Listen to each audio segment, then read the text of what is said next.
Really happy to have our guest today. This is going to be wonderful, very insightful, and of course, he's an Anselmian, so it's perfect. But before I get to our guest, I'm just going to take a couple quick things. Number one, this is being recorded, and by law, we need to tell you that. The second thing is that if you have a question, you can submit it through the Q&A function that you see on the Zoom, and we'll try to get to the questions before the time is up today. I especially want to thank Jim Flanagan and the Department of Advancement here at St. Anselm for helping us with all these Zooms. They're always our great partners in this, and they do fine work for the college. So today, we have someone who graduated just, 10 years ago from this institution, who's been going places since then. Matt Fuller he's been interviewing hundreds of members of Congress, speakers of the House. He has gone through many different issues in Washington as a reporter. He has covered government shutdowns, congressional shootings, all of the major legislation that we've seen come through in the last 10 years or so. And right now he reports on Congress for the Huffington Post. He previously reported for Roll Call, and before that, Congressional Quarterly. So he has really the big Capitol Hill players all on his resume at this point. In 2016, he won the Everett Dirksen Award for Distinguished Reporting of Congress. So quite a career so far after leaving the Hill. Matt, welcome today, and thank you very much for joining us. Thanks for having me. I really want to dig into what really is central. I was thinking on the way over here, if you or I were in the car, what would I really want to be digging into? I mean, you've had quite a background, as I just mentioned, but let's talk about January the 6th. Let's see in your eyes and your reporting, what did you see that day and what happened? And what did we not know about that that we should? Yeah, I mean, from my vantage point, came in the morning and I could just sort of see that this was not the normal protest. We see a lot of protests on Capitol Hill, and, it's sort of business as usual. I was over in my neighborhood and I'm just seeing sort of the parking situation was a lot different than I've ever seen it, where there was just so many cars illegally parked.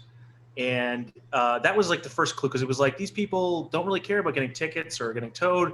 It was kind of like, we're here on a mission and we're just going to park, right?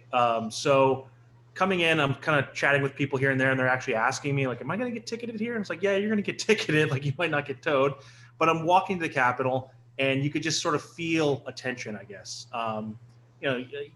Living in D.C., you sort of see all the MAGA hats and Trump gear all the time. That's sort of normal. But I kind of approached up the on the east side, and I'm kind of going through. There's already a crowd assembled there. Come to find out, I didn't know at the time, but this was actually the meeting ground of where the Proud Boys were, which is, I remember seeing them all in their orange caps and everything. But I'm coming through, and I see these cops marching through, and they kind of closed off the Capitol a little bit, so it was already some like bike racks basically. And it makes it difficult for the reporters like me to get into the building, because we have to kind of go all the way around all these places. So I see this collection of cops, and they're kind of marching toward, and they're all in riot gear. And I say, like, hey, I'm with the press. And, like, I flash a press badge, and the guy doesn't say anything else. He just like moves me right in front of him. Like, you're coming with us, like, just march with us.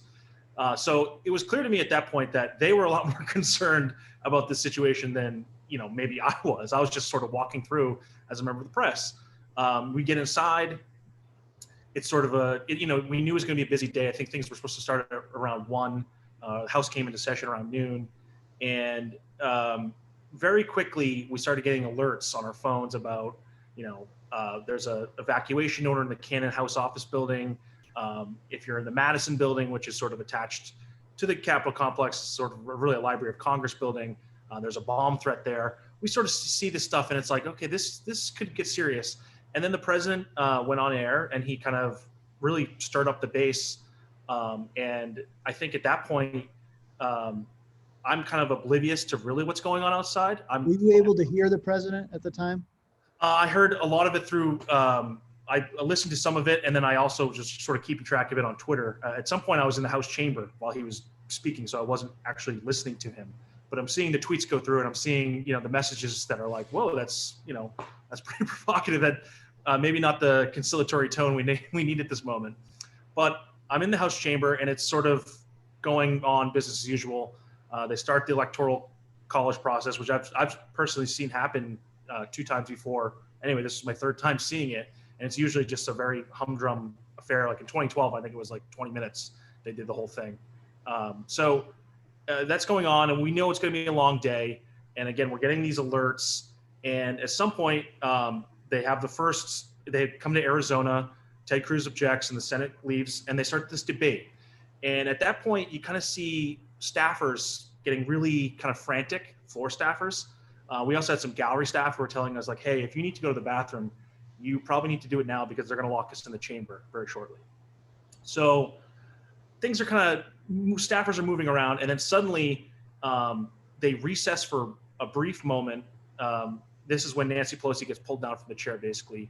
And then cops all around the chamber start locking the doors. And they're doing it in a fashion. When they took Pelosi out, was it a very physical thing, or was it sort of, they just kind of figured out and you sort of noticed it, or all of a sudden as a reporter, you're really focused in on what's going on? So how the gallery is set up, we can't really see. The only person we really don't see very well is the presiding officer. I've subsequently seen that they really did kind of yank Pelosi away. It wasn't like come on, let's go. It was a very we're moving now. But I didn't quite see that, so I didn't know exactly what was happening. But I could tell from the floor staff that they were pretty freaked out. But they recessed, they locked the doors, and as you may know, the House chamber is supposed to be like a hermetically sealed thing.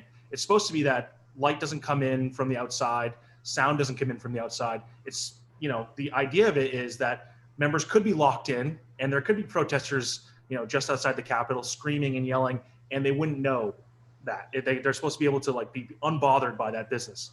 So I kind of figured, that's the situation. They're probably, they've probably breached the bike racks and everything. But then we're getting reports on Twitter and on our phones that the building is shut down because there's protesters in the building. And there's a moment right after they'd recessed and they came back into session, they recessed again. And at this point, the floor staff was apoplectic. They were like, you need to put on the emergency hoods. The emergency hoods are these breathing equipment, basically a plastic bag that's attached to a air purifier. Everyone put these emergency hoods on. You may need to get down on the ground. And by the way, your seat is actually bulletproof. So they might come through the door. And it was right around that time we started hearing slamming on the door. So they're banging at the door at the chamber, and it's like, wow, this was very quick. This all sort of happened. And there are, at the time when they first arrived at that door, there are still more than 100 members in the chamber. Some of them in the gallery, some of them on the floor. And they're trying to figure out what they're going to do, but it's clear they're going to evacuate the members. And at some point, they do evacuate the members, most of them at least. There was still some on the floor, but everyone in the chamber is stuck there because what's been going on in Capitol Hill is you're only supposed to have, actually, you're theoretically only supposed to have 13 members on the floor from each side because of coronavirus restrictions. That wasn't happening, and there were a ton of Republicans on the floor, but there were actually a lot of Democrats who were abiding by the rules who were up in the gallery. So you've got another 50 or 60 members up in the gallery, and there's no real plan on how to get them out. Okay, so they're at the door, they're slamming. Most of the members have gotten out of the actual chamber. We now know that when those members were evacuating the chamber, the protesters, right where the shooting occurred, they were right at that door, right where the speaker's lobby is, and the only thing that's separating them from the members is a pane of glass. And subsequently, they did break that glass, and that was the moment when that woman was shot. And I can tell you, because I was about 10 to 20 feet above right exactly where that woman was shot. You could hear that gunshot. You knew it was a gunshot. And we were just hearing from cops, shots fired. Right around this time, they actually banged out the glass. I don't know what they used, but the cops thought it was a gun. They thought that they were shooting into the chamber. Cop told me they were shooting into the chamber. I think they were using a hammer or like a end of a flagpole, but the glass sort of smashes out. And then you have these police officers in the chamber, on either side of of the doors, like with their guns drawn, and it's a very tense situation. We're just sort of sitting there. I was making my way to an exit when this happened, when the glass came out, and I was stuck in this sort of no man's land where we thought they had a gun, and we were just told to get down. And right in the middle, I'm like, right, the chamber, the door is like right in front of me, and we're like, to cross it is sort of a path, and they were like, don't move, like don't go anywhere. So me and like 3 or 4 other reporters were among the very last to leave that chamber, and we were kind of stuck there for a while until they finally made a decision, like just everyone get out. And we exited through a side door and went down through a staircase that I'd never seen before on Capitol Hill, and I've been there for a decade. Went a direction. I mean, I'm not going to tell the whole story just because there's some security protocol things, but we went through areas that I'd never seen before. And then I was exited out with them and in the room with 150 members in the sort of secure location that they evacuated us to. Is that did you have to get a COVID test after that? Because weren't there people that were positive for COVID? Yeah, well, first of all, I'd actually gotten coronavirus right immediately in March, potentially from covering Capitol Hill.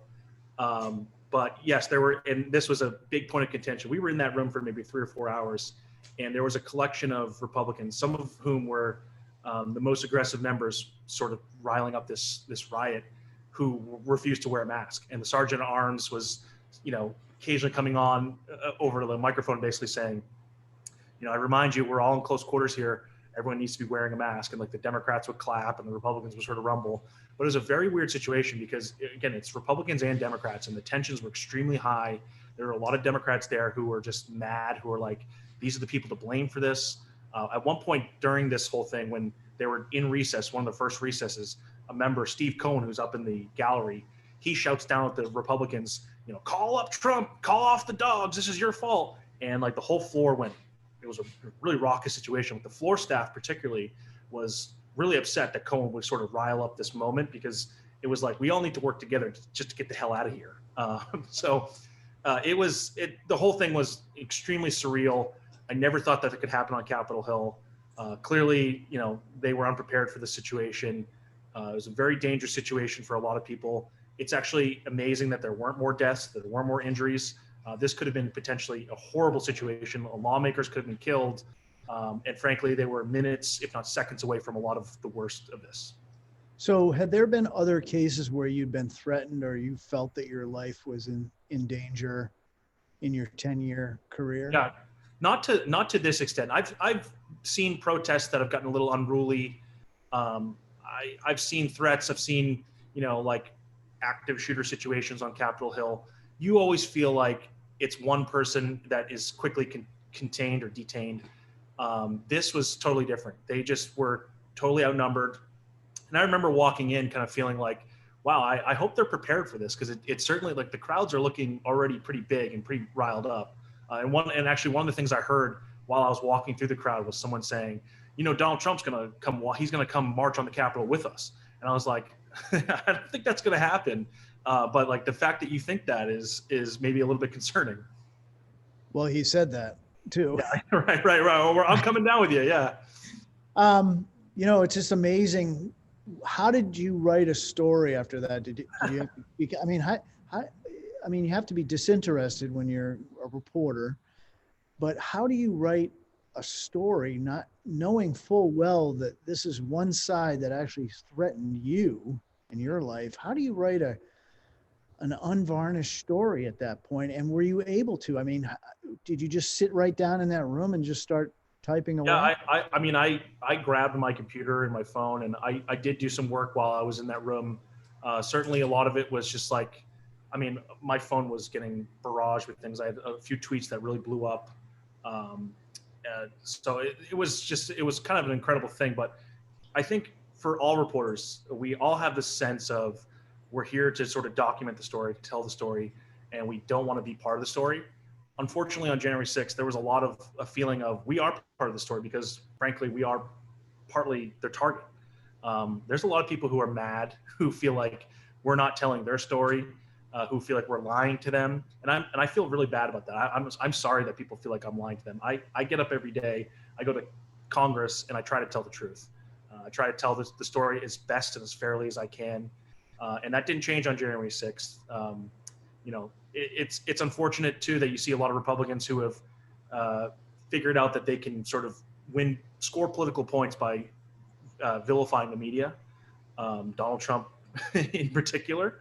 But we're just trying to do our job. And when they lie, it's another day. It's a Tuesday.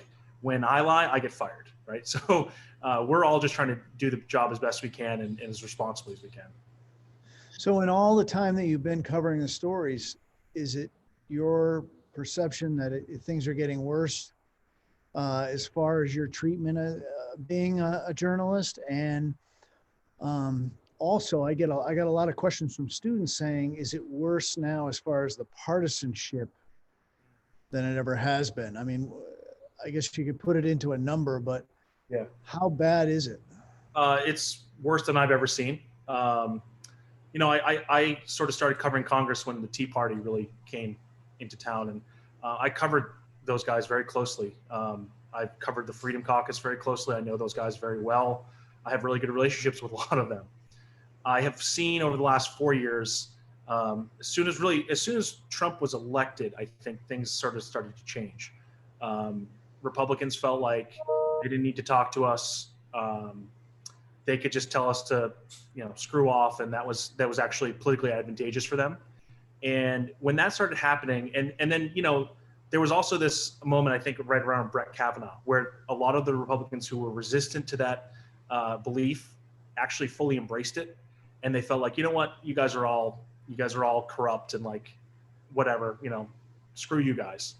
And it's been a tough thing to watch, particularly because like there's a lot of members, a lot of these Republicans, and again, I've covered the Freedom Caucus very closely. I know Mark Meadows extremely well. I know Andy Biggs, Paul Gosar, Jim Jordan. I know all those guys very well. They're guys who I could call this afternoon and have a chat with, right? But it's weird to watch them kind of figure out that the media is their enemy, actually, and that this is the way they want to go. It's really disheartening. And frankly, on Capitol Hill, this idea of unity is so far from where we're at. We have Democrats who are actually scared of their Republican colleagues, whether it be from them carrying guns into the chamber. A lot of them have said they're armed. I've heard from staffers that a lot of them actually are armed. They have been armed on the House floor.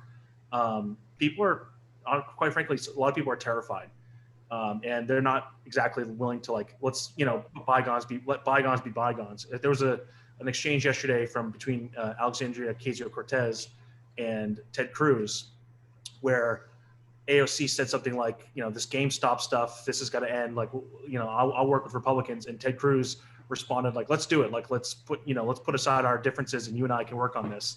And AOC was like, sorry, not you. You actually you tried to get me killed three weeks ago. So I'm good on you. And it was kind of revealing, I think, for this belief. I think there's a lot of Republicans right now who feel like this is all part of the game, that them saying things about election voter fraud and we're going to decertify the election and we're going to go in Mo Brooks's word, another guy I know very well, we're going to go kick some ass. That's all part of the game, right? And if it's a game, it's all sort of permissible. And the feeling for Democrats is this is not a game. This is our lives. We're here supposedly to help people, and they don't feel like Republicans are playing by those same rules, are not there for the same reasons and intentions. So it's become, frankly, just crazy. The tension up there, I've never seen it like this. I saw a stat today that I think it's 14 of 24 Republican appropriators voted to decertify the election. And, as you know, being an appropriator used to be a political party in itself, right? It was Republicans, Democrats, and appropriators. That's not the case anymore. It's very much red versus blue. And I think a lot of Democrats are just terrified and don't. This is despite the fact that Biden really has tried to say he wants unity. That's what he's focused in on. Certainly some of the things last week, but you see that really didn't take hold in any. Yeah, I mean, I think that the Democrats have a point when they say, when we talk about unity, we're not saying we got to have an agenda that's Republican focused, that we have to bend to the GOP platforms. I think they do mean it when let's take down the temperature, let's cool the political rhetoric a little bit. But there's a lot of Democrats who feel like the first step in unity is accountability, and if these people aren't going to own up to the fact that, hey, we were lying about that whole voter fraud thing. Hey, yeah, maybe the Trump experiment didn't work out so great. Hey, maybe this guy did rile up that insurrection. Then you can't really have unity. That's just like paper macheing over a huge problem. And I think there's some truth to that, and it's certainly how a lot of Democrats feel. I also think that maybe some of the talk from Biden, I mean, certainly he truly does believe in unity and the idea that Republicans and Democrats can come together. But I think he's actually a little outdated in that belief in Washington. And I also think that a lot of his staff are just kind of saying, well, let's use the unity thing as sort of a performance that we can like call for unity or whatever. And meanwhile, we're going to just write our own executive actions, and we're going to ram through a COVID bill on reconciliation just to have a sort of simple majority in the Senate. It's useful to them at this point to say the unity thing, but I don't think there's many people in Washington who believe that, and or really are actually all that interested in it. There's a lot of Democrats who believe that there's no unity with Marjorie Taylor Greene or Annie Biggs or Mo Brooks. These people need to be expelled from Congress. They need to be heaved off from the party. And until that happens, we're not going to be able to work together on GameStop legislation. Anytime there's a discussion about this, there's always there's a group of people who say, well, all summer long, we saw all kinds of riots and bad behavior and criminal activity. And it was passed off as, well, that's okay because, of what they're protesting about. And so now a lot of people on the right say that and use it as a justification that, why is what happened on the 6th so bad compared to that? Let me hear your thoughts on that. Yeah, well, I mean, first of all, political violence in any form is not a solution. It's closer to terrorism than a solution. I would say that, and I think Democrats bring this up all the time, there's sort of a false equivalence between what happened on January 6th and what was happening during the Black Lives Matter protests. First of all, the vast majority of the Black Lives Matter protests were nonviolent. A lot of the violence was actually escalated from the police. Certainly, over the course of millions of people participating in those marches for months, you had more arrests and more damage and whatnot. Although that's actually, as far as a number goes, I think that the number was like 1.2 billion in damage. But quite frankly, we're going to spend a lot more on Capitol security in perpetuity than $1 billion, and the National Guard and overtime for cops and all that. This was honestly an attempt to overthrow the government. This was an attempt to block the certification of a free and fair election. And the idea, I mean, I've seen some of the intelligence that's come through about what these people were actually planning, whether it was to kidnap Democrats and summarily execute them. There's been subsequent things where they've said, we're going to pick off Democrats coming into the building, and then Republicans are going to just take over the government. This was not the same thing as the Black Lives Matter protests. I think the Black Lives Matter protests were standing up to, quite frankly, a lot of police brutality that has gone unchecked for way too long. And this was an attempt just to ignore a democratic election and do whatever you want. And their immediate goal was violence. It wasn't that we're going to march through the streets and show a force of nonviolent power. These people came, a lot of them came at least, for a confrontation with bear spray and zip ties and weapons. There's a lot of people who they knew that they had a lot of guns on those people, which is one of the reasons why the Capitol Police weren't really engaging with them, because they knew that they were going to get into a shootout at some point. So I don't really buy the idea that this, where were you during June and July and everything, and you can denounce it then, but you can't denounce it now. Frankly, I think that there are a lot of Democrats would say, oh, I certainly don't believe in burning down businesses. I do believe in standing up for people's rights. But the January 6th incident was not, the people weren't there to stand up for their rights. They were there to overturn an election. It's almost like you've gone to work in Afghanistan or Iraq at this point, and there's so much danger just doing your job. Has it changed the way that you think about the future? Like, is this something you want to continue doing? I mean, I mean, not only you seem pessimistic about the change, any kind of change of the mood in the future in Capitol Hill, but it's what we hear here at the Institute of Politics. There seems to be really no solution, and it continues to go like this. Uh, and so, has this changed your mind about being a journalist and being on the front lines of all I this? mean, the amazing thing about this job is I have had a front row seat to history a number of times. In the just the decade that I've been here, I've seen just some amazing things, and I often think that a lot of the work I do might not be appreciated during the time, right? If you're just getting quotes from Republicans about the latest Trump outrage, whether it be, the Helsinki press conference or his attempts to overthrow the election, or the Texas lawsuit, like those things, they're those are in the moment not very important because we kind of know where people stand. We know that it's not going to really change anything.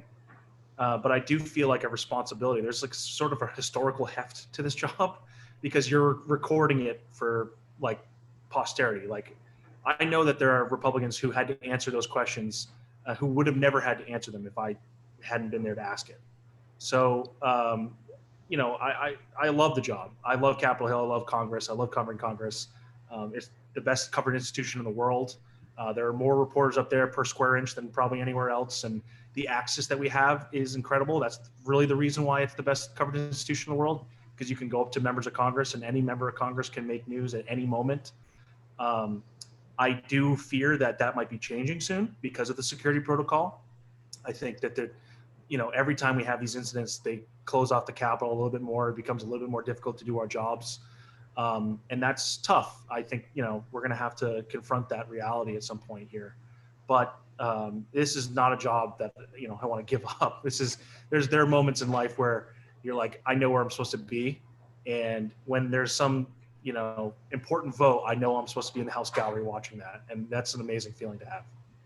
So things have changed a lot, obviously, in your time. And now, somebody can make news. As you said, one member can make news, but not only make news, but make it with a Twitter feed. And you're not anywhere near that. How has the job changed in that 10 years with the social media and Twitter? I've been thinking about this a little recently. There's this new member, Madison Cawthorn, who is like a 25-year-old guy who he didn't hire any legislative staff, okay, which I'm sure is a variation from your time up on Capitol Hill. He just hired comm staff because the reality is freshman members of Congress aren't going to be making legislation. That's the truth. They're not even going to be writing amendments that are going to be signed into law. They are, however, going to get media attention. And I think it's, this is not a good sign, by the way. I want to be clear that I don't think this is great for America. But there's a sense for members of Congress that they do very little legislating now, and they do a lot of tweeting and making news and going on Fox News or MSNBC or whatever. That's largely part of the job now. There's a lot of jokes about how senators, they don't really do any of the old school legislating. Like in the Senate, there used to be this idea of the world's greatest deliberative body. Now it's just posting, right? Their jobs are posting, and they're like Josh Hawley and Ted Cruz. They're prolific posters, and just like on the left, that's true too. Brian Schatz and Chris Murphy, like great posters, great tweeters, right? Cory Booker. That's sad to see, but it also is a reflection of where the lawmaking power in Congress is now in the leadership suites. There are a collection of like 3 or 4 people in Congress who really make all the laws or really make all the big decisions. And until they change that, and I'd also say one of the reasons I really was fascinated with the Freedom Caucus is they started out with this idea that lawmaking needed to be decentralized, that we could change the process in Congress, and that it was way too top down. And I absolutely thought that was spot on, and I was very sympathetic to that idea. At some point, they kind of lost that message, and it's become just another like Trump fealty organization. But the reality is, until they've decentralized that, until the committees are back to making laws, until it's not in the leadership suites, until there's actually open rules in Congress so that anyone can offer an amendment on the House floor or the Senate floor, we're going to be in a bad place for a while. Do you think that we'll see, like we did in 74 after Nixon's resignation, a lot more people get into journalism? Or do you think more Americans are more interested in hearing about this? I mean, what we hear about is that the media is biased. And so another question would be, you see an event and you write about an event, but you probably also go home at night and watch it being interpreted on television. Is there usually some bias there, or do you generally see that somebody's trying to do their job, like you said, and it's for somebody else to make an accusation that's bias?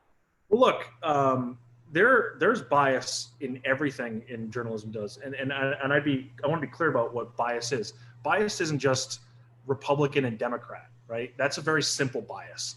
It's also one of the easiest ones to really truly guard against. There's biases in what we cover, who we quote, where we quote them, what your lead is going to be, how hard your questions are going to be. There's a bias towards including three things, like examples of three things, which is a very journalism thing. Like, people have realized that as a writing thing, four things don't really stick in people's minds and it gets confusing, but three is a really good repetition. So there's all sorts of biases in journalism.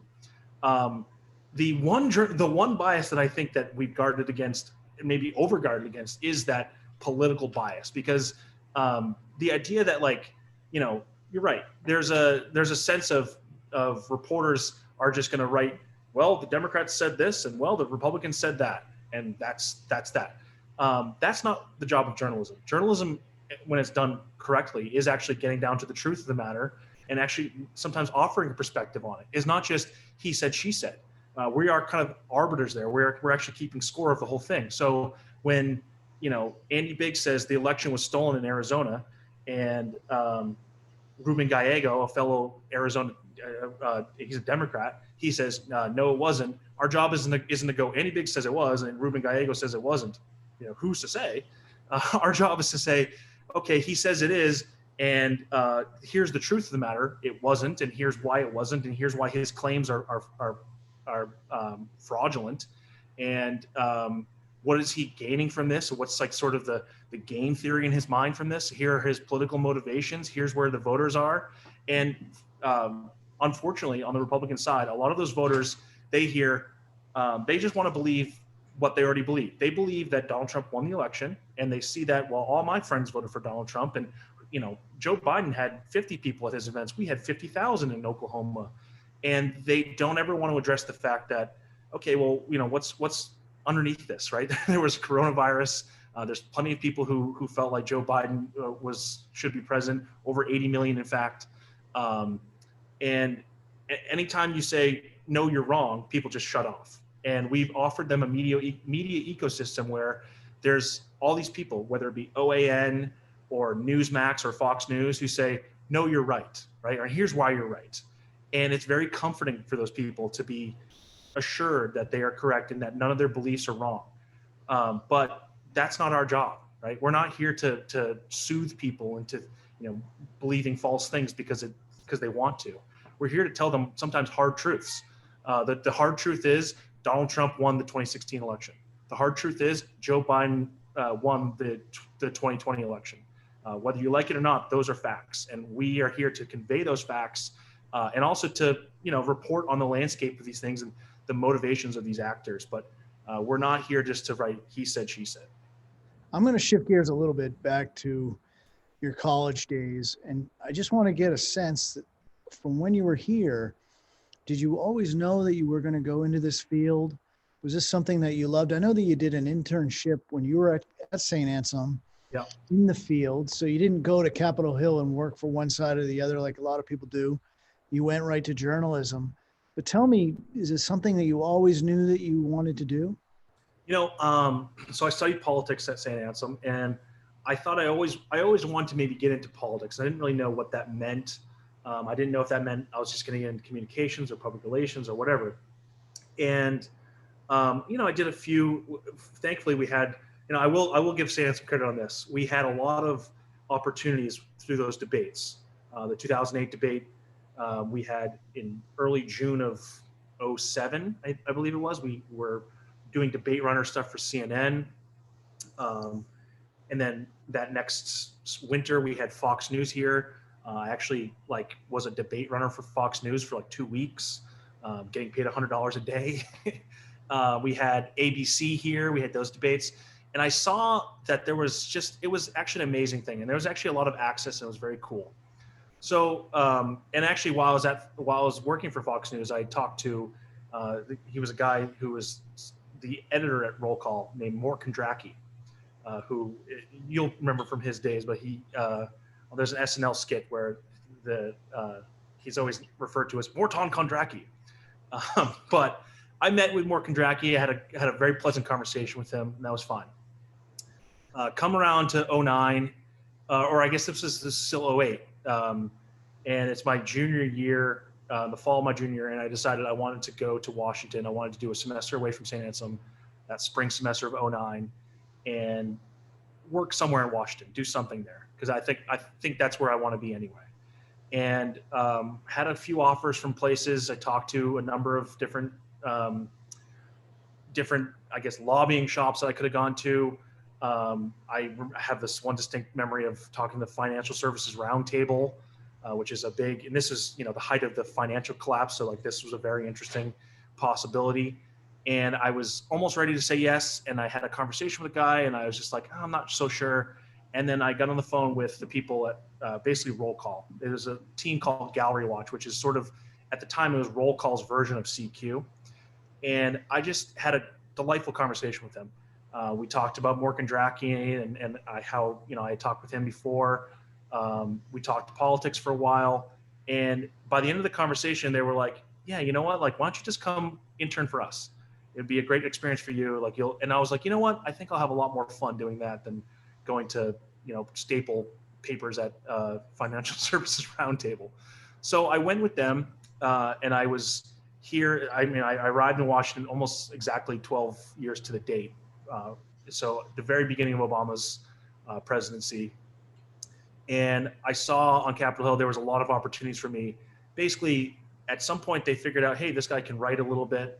Why don't we just send him to obscure congressional hearings on Somali pirates and stuff like that? Or healthcare was actually a big thing going on at the time.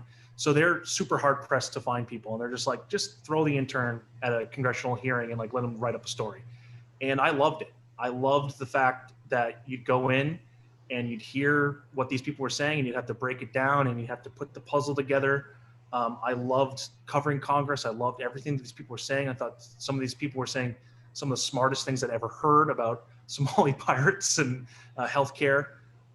It was just a wonderful experience. So I walked away from that, and I felt like, wow, that's really a really cool direction to go in politics. I am very interested in that. And I was lucky enough after I graduated, right after I graduated in 2010, the next year, that they called me. They had been a merger with Gallery Watch and CQ and Roll Call. So it was one weird family, CQ Roll Call. And they basically said, hey, why don't you, come work for us as a researcher. Then we'll get you in the door doing journalism stuff. And that's exactly what I did. I came to Washington, making no money and working for CQ. At some point, I became a reporter with CQ, and then at that point, I moved over to Roll Call very quickly after that. And Roll Call is a lot of fun. They're a lot more sort of shoot from the hip than CQ. CQ is the most straight-laced, organization you'll find in journalism. They don't use the word "only" in front of percentages, because that would be a bias to say only 41%. Who are we to say that? So it was an amazing experience, and the whole thing showed me how, journalists have the most fun, they have the most access, and quite frankly, they often know the most on Capitol Hill. I'm always shocked to find members of Congress, we ask them a question, and then you stop the recorder and they go, all right, so what are you hearing? Because, frankly, they don't know all the time. And we're kind of conduits for the whole thing. And it's an amazing thing to, be in the know and to be in the mix like this. It was just, it was the perfect job for me. So if you were to go back in time and give advice to yourself 10 years ago, standing with your diploma on the Hill, What would that be? What mistakes would you try to avoid? What did Don't you take like? Latin would be my first. Take a foreign language like French. I really don't have much. I got to tell you, I really did love my time at St. Anselm. I thought I learned so much. I would probably take more philosophy classes. Um, we didn't have much in the way of journalism. Why would you do that? Well, I mean, first of all, I took 6 philosophy classes while I was at St. Anselm, but I do feel like it's the one thing. If you're going to go to a liberal arts college, you have to learn how to live well and to think well. And philosophy still, like it, first of all, journalism is very much related to philosophy, and we're trying to sort out a lot of things. And I think part of it is the essential element of philosophy and journalism is truth. And I just think that I probably should have majored in philosophy. It would have been a good idea, but I think I had a great education. I took maybe 1 or 2-ish journalism classes. I started a fake newspaper while I was at St. Anselm. We issued like 4 papers. So I had a lot of fun. I learned what I needed to learn, I think. And the rest of the way, my one piece of advice, and I'm so glad I didn't do this, is I'm so glad I did not go to journalism school, because that would have just been more debt for really not much more payoff. Is once you get up here and you start doing the job, if you can do the job, then you can do the job. If you can't do the job, then quite frankly, a graduate degree from wherever is not going to really help you. So, I think I learned all the things I needed to. I think I really developed as a writer at St. Anselm. I developed as a thinker, and I think a lot of this, I still have a lot of lessons in my mind that I think back to, of like, man, that David Bannock 5, that Friday class where we discussed love, that lesson sticks with me a lot more than, a lot of other things. So for the final question, I have it's a little bit more serious, but it's something that a lot of faculty have actually been talking to me about. And it's really on their minds. And if you could lend any insight to this, and that would be, how can the faculty and the college engage students in a dialogue about what happened on January the 6th and similar historical events? This is really on their minds because of everything that happened and how tragic it was, how shocking it was. And so any insight you would have into that? If you could So I've said this to Anne before, that my one criticism of St. Anselm is I think that, and this is, I'm from New Hampshire, so I'm certainly guilty of this. I think being brought up in New Hampshire from St. Anselm College, there's a sense of, let's value independence. Let's value the independent voter. Let's value the person who votes sometimes with the Republicans, sometimes with the Democrats, and whatever. And the thing that's missing from that, I think, is moral clarity. I think that professors need to be clear about this and quite frankly, unforgiving to the Republicans. This was a Republican coup, okay? It wasn't a, extremist element. This was from the very core of that ideology. It's from the president top down through the entire conference. You had 137 Republicans hours after this happened vote to decertify an election based on nothing, okay? They didn't learn any lessons. This isn't about, how do we work with both sides or whatever, and how do Democrats come to terms with the Republicans and Republicans. No, you need to be clear about this and what this was. And I think that you can be unforgiving, and quite frankly, St. Anselm going forward should ask tough questions of the Republicans who come to St. Anselm College and want to campaign for president, and who, where were you on January 6th? What were you doing? Did you think that Donald Trump lost that election fair and square? Was there systemic voter fraud? And if the answer to those questions is, well, I don't know, and well, I don't, that's wishy-washy. And I think that St. Anselm professors and students can be forceful about this and say, this is a litmus test going forward for our democracy, because, make no mistake what those people were actually trying to do. They're trying to kill people. They're trying to overthrow the government, decertify an election, keep Donald Trump in power. And those things are beyond the pale. And I think that there's a responsibility for professors and for students to talk about those in those clear-eyed terms, and not be, well, who's to say? Matt, I'm just going to say that as soon as COVID is over, we're going to get you up here. Oh, yeah. I think that what you've said and what you've done in your life could be very valuable to our students here. But I will say this, I've heard a lot of speakers. I have to sit in the back of these rooms and listen to a lot of speakers, give a lot of speeches as you do. I think that there are a lot of faculty members and people in this St. Anselm community that have devoted their lives to making sure that people learn here and use their liberal arts backgrounds for good.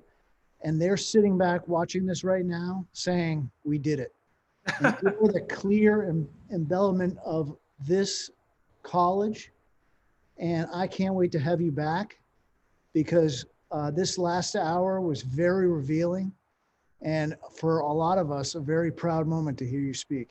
Well, I appreciate that. And I certainly missed that room there. I had a lot of good moments there too. And moments I refer back to, we're now like 16 years after the fact in a lot of these situations. I still remember like my freshman year, there was the Democrats were choosing their new head of the Democratic Party, and there was a huge hullabaloo with Paul Hodes and Kathy Sullivan and everything. There's been some amazing things that have happened in that room. Vermin Supreme, throwing glitter on Randall Terry, just some amazing moments. And I do certainly miss St. Anselm in that way. Yes, we got more hits on that Randall Terry, and any other YouTube hit for St. Anselm College was Vermin Supreme. Anyway, I will say my one element of political advocacy in my life is I did start. So I was writing a blog for something. I think we were associated with the Harvard IOP at the time, and we were doing New Hampshire primary blog. And I went down to the State House and saw Hillary Clinton register for president. And that same day, there was Vermin Supreme registering for president, and he paid in $1 bills, and he was just the sideshow that he is. And I wrote a couple papers about Vermin Supreme, but one of the things I did do is I started in my sophomore year of college a Vermin Supreme for President 10 million strong Facebook page.